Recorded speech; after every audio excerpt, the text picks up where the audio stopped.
On the day she was meant to become his bride, he legally married his mistress instead.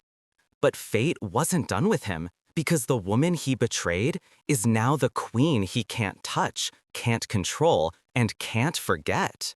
If you want more explosive emotional stories like this, make sure you subscribe to this channel right now. On the morning of her wedding, Arisha Mehra woke to the sound of temple bells and the scent of fresh jasmine woven lovingly into her hair by her aunt, unaware that her entire life was about to collapse in a way that would shake the powerful Mehra business empire to its core, beginning a chain of betrayals, revelations, and miracles no one could have predicted, least of all Arisha herself, who had spent 23 years believing that destiny may be harsh but never cruel. She believed that love, especially the love she had nurtured for Arav Sehgal, the youngest multimillionaire CEO in the city, was a kind of divine contract, unbreakable and sacred. Until that afternoon, when she stood dressed in crimson silk, waiting under a golden mandap, only to receive a devastating message that shattered every fragile dream she had held close to her heart. A message sent by Arav himself. "I'm sorry, Arisha, the marriage cannot happen." Those 5 words were the bullet that tore through her world. Her father collapsed, the guests gasped, the media, already hovering like vultures around high-profile weddings, exploded with breaking news alerts. But nothing compared to the storm that erupted inside Arisha's heart as she stared at the message again and again, unable to breathe, tears blurring the screen until the letters smeared into a cruel haze. And before she could even process the betrayal, before she could even demand an explanation, another notification popped up, this one from the government marriage registry. Arav Sehgal had registered his marriage that very morning with another woman. Her name? Kiara Malhotra, his long-rumored mistress, the woman the tabloids had whispered about for months. The woman Arav had denied with cold eyes each time Arisha asked because she foolishly believed honesty was the foundation of love. She was wrong. She was foolish. She was broken.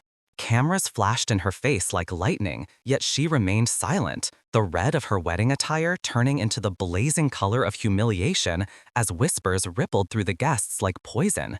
He chose the mistress. She's abandoned. Poor girl. Must be something wrong with her.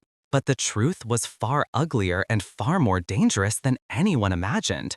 Because Arisha knew a secret she was forced to keep quiet, a secret that could burn the Sehgal empire to ash if revealed. She had promised someone she loved that she would never speak it, and that someone had died under mysterious circumstances 6 months ago. Their death ruled a suicide, though Arisha knew it was nothing of the sort. Her brother, Dev Mehra, the brilliant CFO who had discovered financial manipulations inside the Sehgal empire, manipulations tied to an offshore account belonging not to Arav, but to someone close to him, someone he trusted, someone who would do anything to stay hidden. Dev had left Arisha one final message. "If anything happens to me, go to the special locker in Mehra Bank. Don't trust Arav, and don't trust Kiara." So the betrayal on her wedding day was not just emotional, it was a warning, a signal that the enemy had moved first. But destiny has an odd sense of justice, and it favors the patient. While the world mocked Arisha, fate prepared a throne for her. Because that very night, as she sat alone in her darkened room, staring numbly at the scattered wedding flowers, a legal notice arrived. A notice that declared she, not Kiara, had inherited the majority shares of Mehra Industries after her brother's death, making her the controlling shareholder of several massive projects, including the largest joint venture with Sehgal Enterprises. In simple terms, Arav couldn't touch a single project, couldn't sign a single contract, couldn't execute a single corporate move without Arisha's approval. And overnight, the woman he abandoned became the woman he could not escape. Publicly humiliated, yet now holding the power to either destroy his empire or bind him to her terms, Arisha walked into Sehgal headquarters the next morning wearing a simple white suit, her bruised heart tucked beneath a mask of cold determination, and the moment she stepped inside, the entire office froze, especially Arav, who looked like he had seen a ghost resurrected from the ashes of his sins. Kiara, standing beside him with a triumphant smile, tightened her grip on Arav's arm, whispering something Orisha couldn't hear, but she didn't need to, because her mere presence made Kiara's smile crack. "Why are you here?" Arav asked, voice steady but eyes trembling with something like guilt or fear. Orisha handed him a folder. "You'll need my signature on all the upcoming merger documents, and every project contract under the Mara-Segal partnership will now require my personal approval." Kiara scoffed. "You think you can control a CEO of his level?" Orisha's voice remained like ice. "I don't think. I know." Arav opened the folder, and his face drained of all color as he realized the depth of the trap he had stepped into. For the first time in their lives, Orisha watched power shift, slowly like the turning of tides, and land in her hands. But she had no desire for revenge. What she wanted was truth. What she needed was justice. What she didn't expect was a mystery much darker than betrayal. Because 2 days later, Kiara Malhotra suddenly went missing. Her car abandoned, her phone switched off, no body, no clues. And the last place she had visited? Segal headquarters. The last person she had argued with? Arav. The last person she had insulted? Orisha. And suddenly, all fingers pointed to one of them, or both.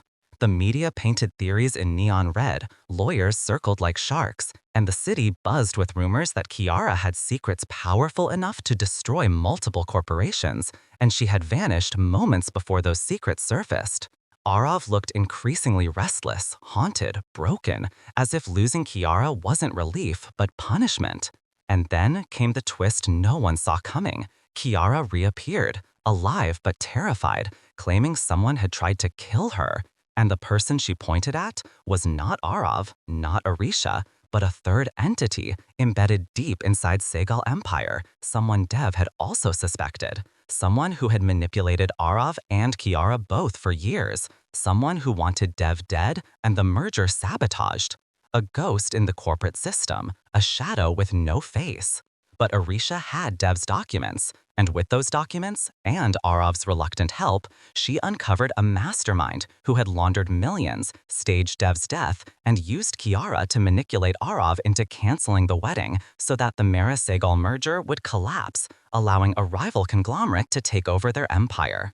The revelation hit Arav like a spear through the chest. For the first time, Orisha saw the pain he had been hiding, the threats he had received, the blackmail he had suffered, the lies he had believed. Kiara confessed she was never Arav's lover. She had been forced to play that role to protect her family. And Arav, he had broken Orisha's heart believing it would keep her alive. When the rival mastermind was finally arrested, Dev's name was cleared, and Orisha, holding her brother's photo close, felt the first true breath she had taken in months. Arav approached her quietly, his voice trembling. "I know I don't deserve forgiveness, and I know I lost every right to love you. But Orisha, I never stopped." She looked at him, this man who had destroyed her, this man who had been destroyed himself, and for a moment, she saw the boy he had fallen in love with, before the world turned them into players in a deadly corporate war. But fate is strange, destiny is complicated, and love must be earned. "You married Kiara," she whispered. Arav shook his head. "It wasn't legal. The registration was forged. I'm not married." Kiara confirmed it. Orisha stared at him long and hard, then said the words that sealed his fate. "You don't get to choose me now. I decide this time." And she walked away, not towards revenge, not towards victory, but towards freedom. But the universe, which had once ripped everything from her, now gave something back. Something Dev had left behind in a time-delayed email. "Orisha, love doesn't end with betrayal. It ends when you stop believing you deserve more. Don't stop believing." And perhaps one day, when wounds became memories and pain became wisdom, Orisha would decide what role Arav was destined to play in her future. But for now, she remained what fate had turned her into, the queen he could not touch, could not command, could not forget. The queen who rose from heartbreak to power. The queen who rewrote her destiny on her terms.